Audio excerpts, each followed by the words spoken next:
नमस्कार, अभय न्यूज के 23 फरवरी मंगलवार शाम के बुलेटिन में आप सभी का स्वागत है। आइए देखते हैं आज की कुछ ताजा खबरें। महिला आरक्षक के प्रेम में पागल सब इंस्पेक्टर को अपनी पत्नी के साथ मारपीट करते देख कॉलोनी वासियों का धैर्य जवाब दे गया। नतीजा ये हुआ कि पहले तो एसआई साहब के गाल लाल किए गए, फिर पुलिस को बुलवाकर उसका नशा भी उतरवा दिया गया। दरअसल इंदौर के मल्हारगंज थाने में पदस्थ sub inspector Narendra Amkare Dewas road स्थित सनराइज सिटी में अपनी पत्नी के साथ रहता है। वो पिछले 3 दिनों से रोज शराब के नशे में धुत होकर अपनी बीवी के साथ बुरी तरह मारपीट कर रहा था। यही नहीं, पत्नी के बाल घसीटकर उसे सड़क पर पटक पटक कर मार रहा था। ये देख लोगों ने 100 नंबर पर सूचना भी की, लेकिन एफआरबी में पहुंचे हवलदार को एसआई ने हड़का कर भगा दिया। इधर एसआई का अन्याय जब लिमिट क्रॉस कर गया तो कुछ युवकों ने उसे समझाने की कोशिश की। नतीजा ये हुआ कि एसआई नरेंद्र उनके ही माथे हो गया, पर इस बार युवकों ने उसकी ठुकाई कर दी। साथ ही नागजिरी पुलिस को भी सूचना कर दी गई। वहां सब इंस्पेक्टर मनोज सिंह सैंधव जब वहां पहुंचे तो कॉलोनी वासियों की भीड़ जमा हो चुकी थी। एसआई सैंधव ने जब नरेंद्र को समझाना चाहा तो वो उनसे भी अकड़ने लगा, परंतु कर्तव्यनिष्ठ सब इंस्पेक्टर मनोज सिंह ने उसकी जमकर लू उतार दी और वहीं से मल्हारगंज टीआई से बात की तो पता चला कि नरेंद्र 2 दिन की छुट्टी पर है।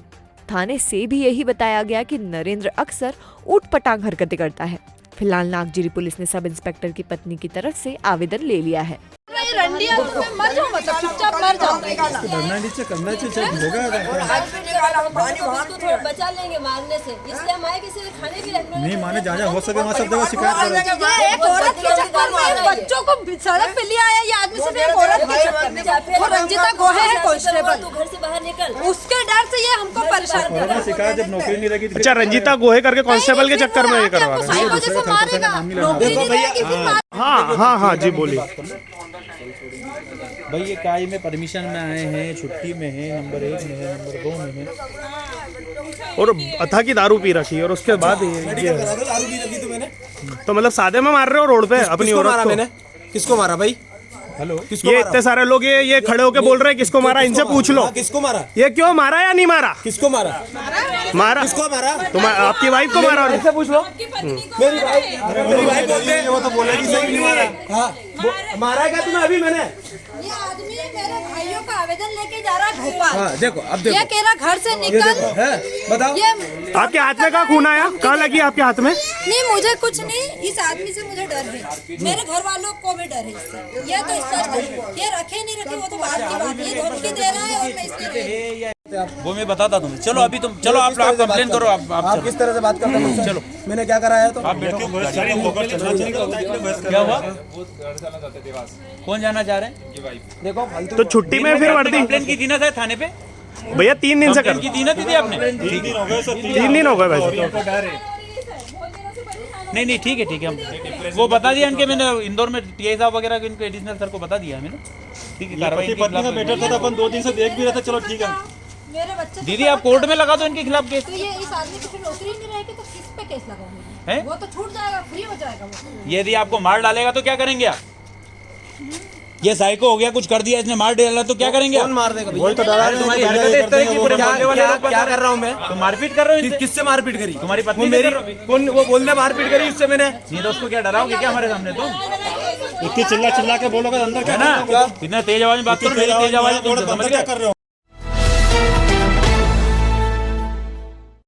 मंगलवार को कलेक्टर कार्यालय पर एक अलग ही नजारा देखने को मिला। जन सुनवाई के लिए पहुंचे कलेक्टर आशीष सिंह का श्री हरि वैष्णव वैष्णिक संघ के किन्नरों ने घेराव कर दिया। करीब 10 मिनट तक किन्नर कलेक्टर की गाड़ी को घेर कर खड़े रहे। इसके बाद कलेक्टर को गाड़ी से बाहर निकलना पड़ा। कलेक्टर से किन्नरों ने उन्हें दिए जाने वाले फंड को देने का समय पूछा। किन्नरों का आरोप है कि राज्य सरकार द्वारा किन्नरों के कल्याण के लिए फंड जारी किया गया है, लेकिन जिला प्रशासन इस फंड को अन्य कामों में खर्च कर रहा है, लेकिन उन्हें नहीं दे रहा है।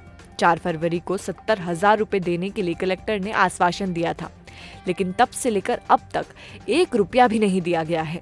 राज्य शासन ने लाखों का फंड जिला प्रशासन को दिया है, लेकिन जिला प्रशासन फंड की कमी बताकर हजारों रुपए देने का आश्वासन मात्र ही दे रहा है, फंड नहीं दे रहा है। में भी बहुत बड़ा अरे हाथ थोड़ा नीचे रखो यार, घटना कर दी।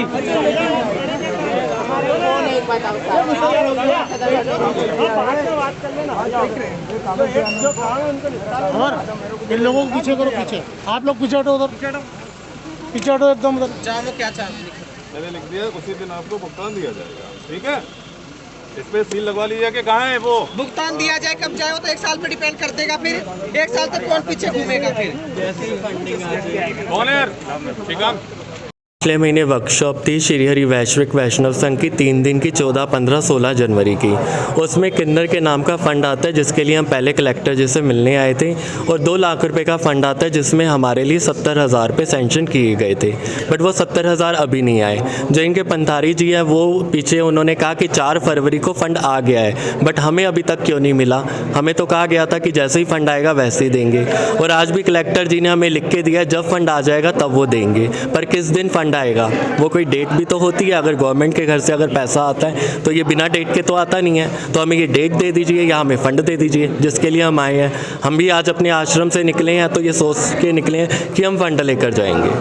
आपका फंड रुका क्यों है, क्या कारण है? ये अब कह रहे हैं कि फ़ंड नहीं आया है गवर्नमेंट के पीछे से, बट पंतारी जी कह रहे हैं कि 4 फरवरी को फ़ंड आ चुका है। आगे अगर ये फंड आपको नहीं प्राप्त होता तो इस में आप क्या कार्रवाई? तो अब हम यही है कलेक्टर जी से दोबारा मिलेंगे, धरने पे बैठेंगे आगे, और क्या होगा। लास्ट ऑप्शन है ये हमारा। तो बहुचर्चित छोटे ठाकुर हत्याकांड का खुलासा पुलिस कर चुकी है। हत्याकांड का मुख्य और एकमात्र आरोपी आयुष नागर पुलिस रिमांड पर है।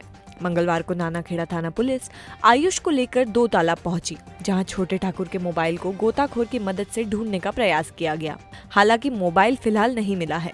बता दें कि हत्या के बाद आयुष ने सबूत मिटाने के लिए छोटे ठाकुर के दोनों मोबाइल को 2 तालाब में फेंक दिया था। मोबाइल में छोटे ठाकुर के ब्लैकमेलिंग गैंग से संबंधित कई खुलासे खुलने की संभावना जताई जा रही है।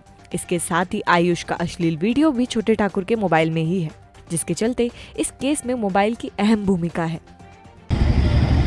ये अभी एक हत्या हुई थी, इसमें आरोपी को लेकर आए हैं और आरोपी की निशानदेही पर मोबाइल तलाश की जा रही है। गोताखोरों को उतारा गया अंदर और किसी तालाब में उसने फेंकना बताया है इसको जी, उसी की तलाश की जा रही है। कलेक्टर आशीष सिंह ने chit fund company Gloria property India के 10 संचालकों की कुल 13.5 हेक्टेयर जमीन, जिसकी कीमत 3.5 करोड़ रुपए अनुमानित है, को कुर्क करने के आदेश जारी किए हैं। आर्थिक अपराध शाखा ने ग्लोरिया प्रॉपर्टी इंडिया के संचालक ग्राम भिंडोदा खुर्द निवासी धर्मेंद्र पिता उमराव सिंह, संतोष पिता शिव नारायण, जालम सिंह पिता मांगीलाल, ग्राम जेतपुरा धार निवासी घनश्याम पिता रघुनाथ पवार, ग्राम सिंगापुर नेस्ट केलोद इंदौर निवासी नेपाल सिंह पिता प्रहलाद सिंह नरूका, ग्राम बड़ेली उज्जैन निवासी जितेंद्र पिता शंकर लाल राठौर, महाकाल क्षेत्र उज्जैन निवासी महेश पिता राजाराम शर्मा, ग्राम सुराखेड़ी बड़नगर निवासी राजू उर्फ राधेश्याम, ग्राम बमनापाती बड़नगर निवासी जितेंद्र पिता राधेश्याम जोशी तथा विक्रम पिता बद्रीलाल राठौर निवासी गुड़ावान बड़नगर विभिन्न ग्रामों में स्थित कुल भूमि 13.5 हेक्टेयर अनुमानित कीमत 3.5 करोड़ को कुर्क करने के आदेश जारी किए हैं। उल्लेखनीय है कि उक्त जमीन अनावेदकों के स्वयं के नाम से है अथवा कुछ जमीन ग्लोरिया कंपनी के नाम से निवेशकों के पैसे से ली गई है। जारी किए गए आदेश में एडीएम नरेंद्र सूर्यवंशी ने 15 दिन के भीतर संबंधित क्षेत्र के तहसीलदार, जिनमें तहसीलदार बड़नगर, तहसीलदार धार, तहसीलदार बड़ौद को निर्देश दिए हैं कि वे इन ठगोरों की उक्त अचल संपत्ति कुर्क कर प्रतिवेदन प्रस्तुत करें। उज्जैन में जिला प्रशासन और नगर निगम ने संयुक्त रूप से कार्रवाई करते हुए मोहन नगर में एक हिस्ट्री शीटर बदमाश के अवैध मकान को जमींदोज कर दिया है। बदमाश का पूरा परिवार आपराधिक गतिविधियों में लिप्त है, जिसके चलते प्रशासन ने कार्रवाई की है। उज्जैन शहर में जिला प्रशासन और पुलिस विभाग द्वारा माफिया और बदमाशों के खिलाफ लगातार कार्रवाई की जा रही है। ऐसे में मंगलवार को उज्जैन के मोहन नगर में एक हिस्ट्री शीटर बदमाश का मकान नगर निगम और जिला प्रशासन की टीम ने तोड़ दिया है। सीएसपी पल्लवी शुक्ला ने जानकारी देते हुए बताया कि मोहन नगर में रहने वाला कमलेश उर्फ टायर एक हिस्ट्री शीटर बदमाश है, जिस पर 15 से ज्यादा मुकदमे विभिन्न पुलिस थानों में दर्ज है। आज नगर निगम की टीम द्वारा मोहन नगर में कमलेश के अवैध मकान को तोड़ने की कार्रवाई की गई। इस दौरान पुलिस बल तैनात किया गया। शुक्ला ने बताया कि उज्जैन में माफियाओं की कमर तोड़ने के लिए इस तरह की कार्रवाई लगातार जारी रहेगी। कमलेश का भाई और परिवार के अन्य सदस्य भी गांजा, अवैध शराब बेचने सहित अन्य गंभीर आपराधिक गतिविधियों में संलिप्त है, जिसके चलते ये कार्रवाई की गई है।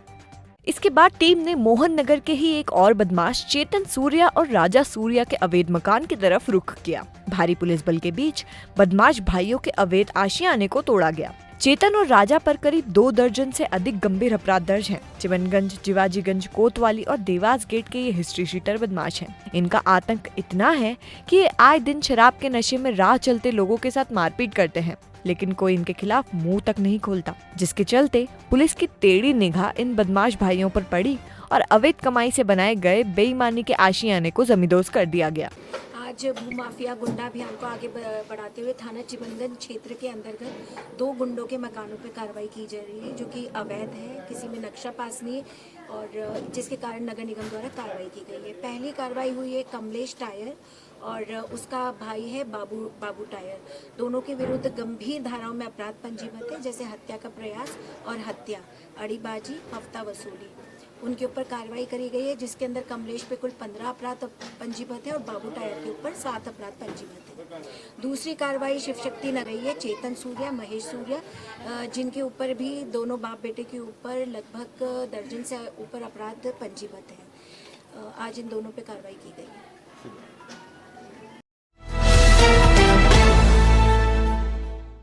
दौलतगंज में किराना दुकान संचालित करने वाले व्यापारी को दुकान के बाहर बुलाकर हिस्ट्री शीटर बदमाश और उसके दोस्तों द्वारा चाकू दिखाकर 50,000 रुपए की मांग करने और रुपए नहीं देने पर मारपीट करने का मामला सामने आया है। देवास गेट पुलिस ने मामले में हफ्ता वसूली का प्रकरण दर्ज किया है। जय किशन पिता लालचंद वासवानी 52 वर्ष निवासी आदित्य नगर दौलतगंज चौराहा पर किराना दुकान संचालित करते हैं। उन्हें हिस्ट्री शीटर बदमाश संजय उर्फ संजू चना ने दुकान के बाहर बुलाया और 50,000 रुपए की मांग की। रुपए नहीं देने पर बदमाशों ने मारपीट कर उन्हें घायल कर दिया। जय किशन वासवानी ने पुलिस को बताया कि घटना 16 फरवरी दोपहर 2 से 2:30 बजे के बीच की है। पुलिस ने बताया कि संजू चना गांजा तस्कर है और पुलिस ने उसे गिरफ्तार कर जेल भेजा था, जहां से पेरोल पर छूटने के बाद वो हफ्ता वसूली करने लगा है। महिदपुर के गांव लसूड़िया श्रीपत में ग्रामीण पर पुरानी रंजिश के चलते 5 हमलावरों ने प्राणघातक हमला कर दिया। पुलिस ने मामले में प्रकरण दर्ज किया है। साथ ही 2 आरोपियों को गिरफ्तार भी कर लिया गया है। महिदपुर तहसील से कुछ किलोमीटर दूरी पर स्थित गांव लसूड़िया श्रीपत में सरकारी स्कूल के सामने बहादुर सिंह सौंधिया का पुरानी रंजिश के चलते कुछ लोगों से विवाद हो गया था, जिसके बाद आरोपियों ने बहादुर सिंह पर प्राणघातक हमला कर दिया है और फरार हो गए हैं। घटना के बाद क्षेत्रवासियों ने बहादुर सिंह को सिविल अस्पताल में भर्ती करवाया। थाना प्रभारी दिनेश भोजक ने जानकारी देते हुए बताया कि सूचना मिलते ही पुलिस सिविल अस्पताल पहुंची, जहां पर बहादुर सिंह को गंभीर चोट आने पर तुरंत जिला अस्पताल रेफर कर दिया गया है। फरियादी वीरेंद्र सिंह की रिपोर्ट पर पुलिस ने 5 आरोपियों के खिलाफ प्राणघातक हमले का मुकदमा दर्ज किया है। थाना प्रभारी के अनुसार 2 आरोपियों को पुलिस ने राउंड अप कर लिया है। अन्य 3 आरोपी फरार चल रहे हैं। कल एक व्यक्ति घायल अवस्था में CH हॉस्पिटल महिदपुर में भर्ती हुआ। मौके पर पुलिस पहुंची तो पता चला बहादुर सिंह सौंधिया निवासी लसूड़िया श्रीपत का है, जो गंभीर चोट इनके सिर पर लगी थी। पूछताछ पर उनके द्वारा ये बताया गया कि 5 व्यक्तियों के द्वारा मिलकर उनके ऊपर प्राणघातक हमला किया गया है। मामले के संज्ञान में आते ही प्रथम दृष्टया अपराध धारा 307 पर घटित होना पाया गया, जो हमारे द्वारा अपराध पंजीबद्ध किया गया, विवेचना में लिया गया।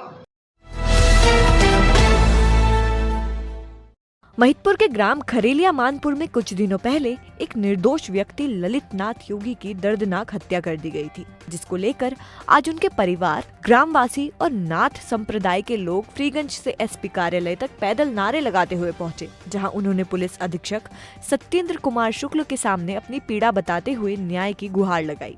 परिजनों ने कहा कि ललित नाथ योगी के तीनों हत्यारे प्रभु सिंह, सुरेश सिंह, श्याम सिंह को फांसी की सजा दी जाना चाहिए। पत्नी आशाबाई ने बताया कि मेरे पति की हत्या लगभग 3 से 4 व्यक्तियों द्वारा मिलकर की गई है, जबकि पुलिस द्वारा केवल सुरेश सिंह पिता प्रभु सिंह को आरोपी बनाया गया है। आरोपी गण दबंग होने के चलते पुलिस उनके दबाव में काम कर रही है। जिससे उनके पति के हत्यारे खुलेआम घूम रहे हैं। इसलिए मामले की नए सिरे से जांच होनी चाहिए।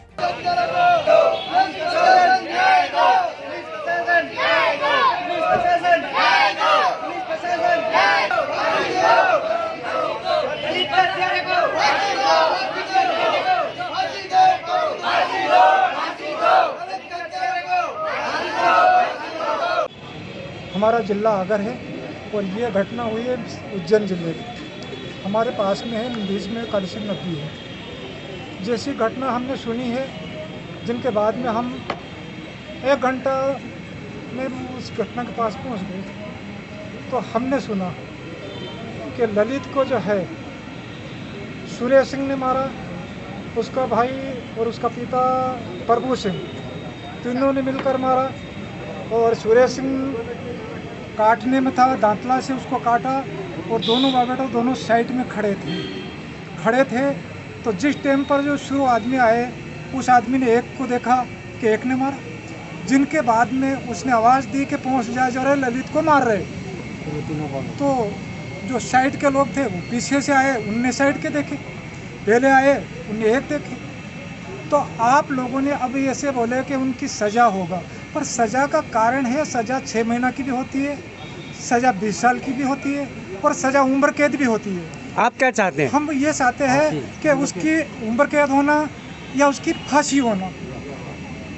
एक बात और हम लोग ये ठान रहे हैं कि जब तक ललित के बच्चे छोटे छोटे हैं, ये बच्चे जवान नहीं होए, जब तक उसकी पेशल जितनी है वो सब काट कूट के ललित के घर डालेंगे।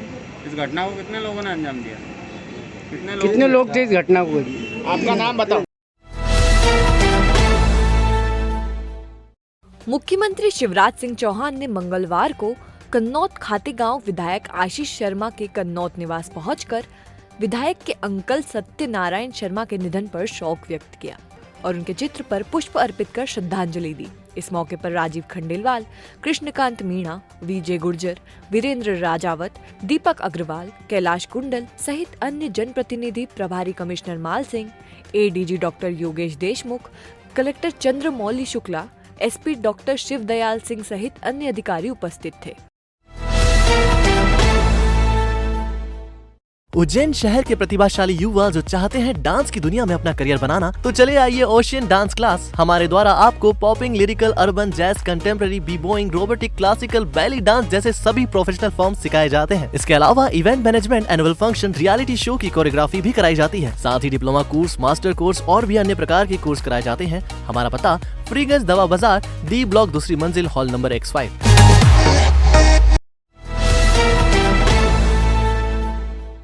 बगैर लाइसेंस और पैकिंग डेट के बाजार में गुणवत्ताहीन बेसन बेचने वाली फैक्ट्री को खाद्य विभाग की टीम ने सील कर दिया है। आगर रोड पर संचालित श्री महावीर एग्रीटेक में नीरव बेसन के नाम से पैकिंग की जाती थी, जबकि फैक्ट्री के पास इंडियन ग्रोसरी एंड स्पाइसेस के नाम से लाइसेंस लिया गया था। पैकिंग बेसन में पैकेजिंग डेट, एक्सपायरी सहित वजन आदि किसी प्रकार की जानकारी अंकित नहीं की गई थी। यानी एक बार पैक किया गया बेसन बाजार में सालों तक बिकता रहता था, जिसके चलते गुणवत्ताहीन बेसन खाने से आमजन बीमार पड़ सकते हैं। इन्हीं सब अनियमितताओं के चलते टीम ने फैक्ट्री में रखा करीब 6000 किलो बेसन जब्त कर लिया है। सैंपल लेकर जांच के लिए भेज दिए गए हैं। ये हम एक रूटीन जांच पे industrial area, Agar road industrial area पे आए हुए थे। ये महावीर एग्रीटेक करके कंपनी है जो यहाँ पे पैकिंग, बेसन पैकिंग और इसका इन्होंने लाइसेंस लिया हुआ है दौलतगंजी के नाम से। इस पर्टिकुलर जगह का इनके पास लाइसेंस नहीं है। यहाँ के हमने देखा तो कुछ नीरव बेस्ट क्वालिटी बेसन के नाम से इनका माल जो है पैक करके बाहर जा रहा था, जो काफ़ी ट्रक में रखा हुआ है। करीब लगभग 6 टन करीब इनका बेसन है, लेकिन इस पर ना कहीं इन्होंने FSI लाइसेंस नंबर मेंशन किया हुआ है, ना ही कहीं जाए जो पैकिंग हो रहा है या मैन्युफैक्चर हो रहा है, ना ही वो कोई जानकारी अंकित की है। बल्कि इस पर जो एक जानकारी अंकित है वो imported and distributed by Indian groceries and spices company करके है, तो उसका भी कोई लाइसेंस नंबर वगैरह इसमें नहीं है। तो एहतियात के तौर पर हमने इसकी क्वालिटी के लिए सैंपल्स ले लिए हैं और आगे जो इसकी रिपोर्ट आने के बाद आगे में कार्रवाई की जाएगी। सर, ये 6 टन जो माल है कितने का होगा और क्या इसको आप जब्त कर रहे हैं, क्या करेंगे? ये करीब 6 टन जो माल है वो बेसन की कीमत के हिसाब से इसमें कीमत नहीं डाली गई है, क्योंकि इसमें किलो वजन भी नहीं लिखा हुआ है। कि हो सकता है शायद इनके जैसे इन्होंने पिछले में बताया कि ये किसी एजेंसी को देते हैं जो एक्सपोर्ट करके इसको एक्सपोर्ट करती है, लेकिन पैकेजिंग एंड लेबलिंग रूल्स के हिसाब से जहाँ पे मैन्युफैक्चर्ड हो रहा है वहाँ का पूरा पता इस पर अंकित होना चाहिए, FSI लाइसेंस नंबर अंकित होना चाहिए, जो भी नियम हैं। तो ये जब्त कर रहे हैं ये माल को सीज कर लेंगे हम जब तक ये रिपोर्ट नहीं आएगी, और बाकी जानकारी दे देंगे कि कितने कीमत का ये बता दें। कुछ नहीं, ये हम लोग रिपैक करते हैं बेसन लेकर के, और जैसे कि आपने देखा यहाँ पे FSI लाइसेंस और GST और जितनी भी सारे अप्रूवल्स चाहिए होते हैं by licences and food authorities, वो सारी चीज़ें, वो सारे लाइसेंसेस हमारे पास अवेलेबल हैं। और यहाँ पे वजन वगैरह से everything is mentioned over the packet. Back side पे सारी चीज़ें मेंशन होती हैं, इसके न्यूट्रिशन फैक्ट्स क्या हैं, वैल्यूज़ क्या हैं, इसमें कोई भी तरीके की ऐसी चीज़ नहीं है जिससे खा के किसी का भी नुकसान हो। So it's perfectly fine as a product. आप अपने घर पे भी ले जा सकते हैं यहाँ से सैम्पल्स। मेरे पास FSI लाइसेंस है, वो लाइसेंस दे दो, मेरे बैग में रखा हूँ। मैं आपको बता देता हूँ, एक मिनट। सर पैकेजिंग में प्रिंटेड नहीं है। पैकेजिंग पे FSI licence actually of the importing company वो मेंशन रहता है वहाँ पे, क्योंकि बाहर के नॉर्म्स के हिसाब से FSI नहीं लगता है, क्योंकि FSI हमारा FSI होना चाहिए फॉर रीपैकिंग, वो हमारे पास में है। तो आप अगर कोई भी तरीके का आपको इंस्पेक्शन करना है तो आप पूरे प्रीमाइसेस पे कहीं पे भी कर सकते हैं। मंगलवार को रेलवे के रतलाम GM आलोक कंसल उज्जैन पहुंचे। इस दौरान GM ने इंटीग्रेटेड सिक्योरिटी सिस्टम यानी ISS का उद्घाटन किया। रेलवे स्टेशन की सुरक्षा में पहले से ही 78 CCTV कैमरे लगे हुए हैं। अब स्टेशन पर हाई रिजोल्यूशन 15 कैमरे और लगाए गए हैं, जिससे स्टेशन के चप्पे चप्पे पर नजर रखी जाएगी। उज्जैन स्टेशन पर पहुंचने से पहले GM ने उज्जैन फतेहाबाद इंदौर रेल लाइन दोहरीकरण काम का निरीक्षण भी किया। इसके अलावा इंदौर से लेकर उज्जैन तक सुरक्षा के मद्देनजर विभिन्न बिंदुओं की जांच की। GM के निरीक्षण के दौरान उज्जैन आलोट सांसद अनिल फिरोजिया प्रमुख रूप से मौजूद रहे, जिन्होंने इंदौर से उज्जैन के बीच सुपरफास्ट ट्रेनों के स्टॉपेज बढ़ाने की मांग रखी, ताकि यात्रियों का सफर सुगम रहे। मैंने सुबह आज 8:30 बजे इंदौर से अपना एनुअल इंस्पेक्शन का दौरा शुरू किया है और रात रतलाम तक पहुंचेंगे। इस इंस्पेक्शन के दौरान हम मुख्यतः 3 बातें देखते हैं। पहली बात देखते हैं कि जो हमारी सेफ्टी रिलेटेड एस्पेक्ट है, जो हमारे ट्रैक हैं, ब्रिजेस हैं, लेवल क्रॉसिंग्स हैं, स्टेशंस हैं, ऊपर OHE है, ये सब सेफ्टी पॉइंट ऑफ व्यू से सुरक्षित है कि नहीं, और इसमें कुछ कमी तो नहीं है। एक तो हमारा मुख्य उद्देश्य वो होता है। दूसरा उद्देश्य होता है स्टेशनों के ऊपर पैसेंजर एमिनिटीज़ की जो सुविधाएं दी गई हैं वो चालू हैं, दुरुस्त हैं, या उसमें कुछ कमी है, उसमें और कैसे हम इम्प्रूव कर सकते हैं। और तीसरा उद्देश्य ये होता है कि जब हम इस दौरे पे आते हैं तो इस रास्ते में जितने भी स्टेशन पर मीडिया, आदरणीय सांसद महोदय, जनप्रतिनिधि, रिप्रेजेंटेटिव्स और लोग गाँव वाले मिलते हैं, आकर उनके सुझाव सुनते हैं और उनके रिक्वायरमेंट सुनते हैं, और उसके ऊपर अब अगले 1-2 महीने के अंदर उसको जांच करके उसके ऊपर कार्रवाई करने की कोशिश करेंगे। तो पर्पस ये है कि हमारा इस पूरे इलाके का जो 190 किलोमीटर का हम निरीक्षण करेंगे, इन सब बातों को गहन परीक्षण किया जाएगा। इसमें जो काम चल रहे हैं, डबलिंग के काम चल रहे हैं, इसकी क्या गति है, इसको कैसे और तेज कर सकते हैं, इस सब बातों को देखना पड़ता है, जिससे कि इस सेक्शन में और अधिक गति से और बेहतर ट्रेन सुविधाएं, यात्री सुविधाएं मुहैया करा सकें। चालू हो जाएंगी आम यात्रियों के लिए। देखिए 22 मार्च 2020 को जब सब ट्रेनें बंद कर दी गई थी कोविड महामारी के कारण, उसके बाद धीरे धीरे ट्रेन खुलनी शुरू हो गई हैं, और आज के दिन उज्जैन जैसे जहाँ हम बैठे हैं, इस समय पश्चिम रेलवे में करीब 150 ट्रेन का परमिशन होके स्टार्ट कर दिया गया है, और मुझे उम्मीद है कि अगले आने वाले 1-2 महीने में जैसे जैसे कोविड की महामारी से निजात मिलेगी, ये सारी ट्रेन रेस्टोर हो जाएंगी। रेलवे द्वारा आयोजित विभागीय परीक्षा में धांधली से नाराज all India railway track mentor union के सदस्यों ने रतलाम मंडल GM आलोक कंसल को ज्ञापन सौंपा। इस दौरान यूनियन के रतलाम मंडल अध्यक्ष राम प्रसाद चंद्रीवाल, उज्जैन ब्रांच अध्यक्ष संजय लोधी, पिंटू कुमार, प्रशांत गहलोत, रविंद्र मालवीय सहित अन्य मौजूद रहे। मंडल अध्यक्ष ने बताया कि विभागीय परीक्षा के दौरान बड़े स्तर पर धांधली हुई है, इसके चलते मामले की जांच होना चाहिए। इसके अलावा भी कई अनियमितताएं जैसे कंप्यूटर हैंग होना, बहुत से परीक्षार्थियों को 17 से अधिक अंक आना जैसे कई मामले परीक्षा विभाग पर सवालिया निशान लगा रहे हैं। इसका निराकरण होना चाहिए। मंगलवार को क्षीर सागर स्थित कुश्ती एरेना में जिला स्तरीय कुश्ती प्रतियोगिता आयोजित की गई, जिसमें जिले भर के खिलाड़ियों ने जोर आजमाइश की। प्रशिक्षक वीरेंद्र निचित ने बताया कि प्रतियोगिता में 8 वजन वर्ग में पहलवानों की कुश्ती आयोजित की गई, जिसमें बालक बालिका दोनों खिलाड़ियों ने प्रतियोगिता में हिस्सा लिया। खास बात ये रही कि प्रतियोगिता के दौरान बालिका खिलाड़ियों में अलग ही जज्बा कुश्ती के प्रति देखा गया। विवेकानंद की रहने वाली यशस्वी भाटी ने 49 किलो वर्ग में हिस्सा लिया। उनकी कुश्ती रेखा मेवाड़ा के साथ हुई, जिसमें वे उप विजेता रहीं। प्रतियोगिता के दौरान 35 किलोग्राम में कांता बागड़ी, शुभम यादव, हिमेश मीणा, 40 किलो में सूफियान खान, निशित जायसवाल और आयान खान, 45 किलो में अमन रईस, पृथ्वी बोल्डिया, राजवीर परियार सहित अन्य विजेता रहे। खेल व कल्याण विभाग के द्वारा हो रही है। इसमें हमारे जिला खेल अधिकारी के आदेश के अनुसार हम प्रतियोगिता करा रहे हैं। जिला स्तर पे जिला उज्जैन में 50-55 बच्चे खेल रहे हैं, पार्टिसिपेट कर रहे हैं इसमें। होगा लड़कियां भी और लड़के भी हैं।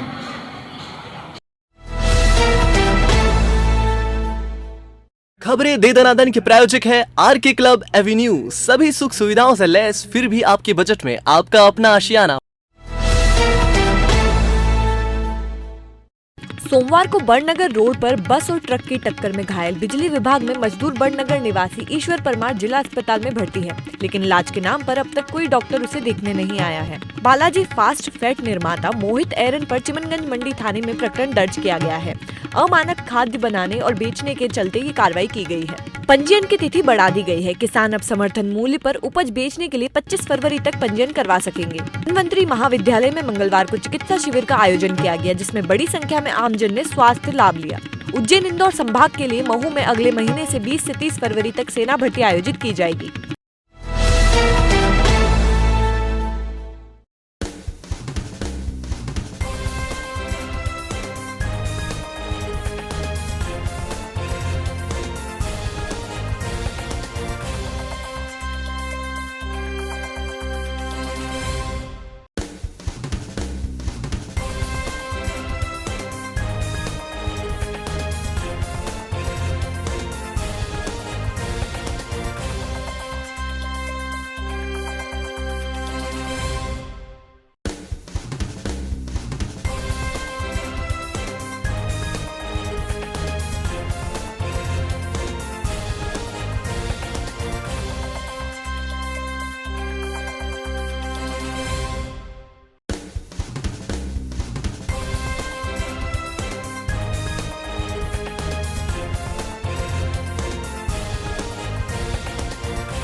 आपने देखा अभय न्यूज का मंगलवार का बुलेटिन। अगर आपको हमारा बुलेटिन सही लगता है तो इसका फीडबैक कमेंट सेक्शन में जरूर दीजिएगा। कल फिर मिलते हैं इसी समय। नमस्कार।